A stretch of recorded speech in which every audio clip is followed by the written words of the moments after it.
जो अभी इन्वेस्टिगेशन हुई है, ना लोग पहचाने जा रहे हैं बिकॉज उनके बड़े मेकअप वाले लुक थे, आई डोंट नो। फिर उन्होंने कहा कि ऐसा भी कुछ नहीं था कि उनको मारने का इरादा था, ऐसा कुछ नहीं था कि उसमें ब्लेड का इस्तेमाल हुआ।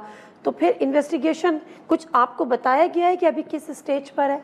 आज 2 तारीख है ना? यस। तो आज तकरीबन 13 दिन हो गए हैं अटैक को।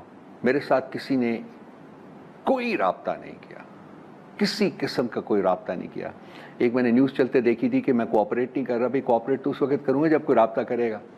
मैं राब्ता ही नहीं हुआ किसी किस्म का। दूसरा वो राना सनाउल्लाह साहब का आया था जी कि हमें बड़ी मुश्किल पेश आ रही है क्योंकि वो उन्होंने मेकअप बहुत किया हुआ था। तो ये मतलब इस किस्म की रिडिकुलस स्टेटमेंट देंगे तो obviously there is going to be no investigation, which is what I said on day 1। मैंने पहले दिन कह दिया था। इन्वेस्टिगेटिव टीम का खुद का कहना है कि आप ताबून नहीं कर रहे। किसी है ही नहीं। मेरे मुझे बताएं कौन शख्स है, आपको बुलाएं, यहाँ बुलाएं।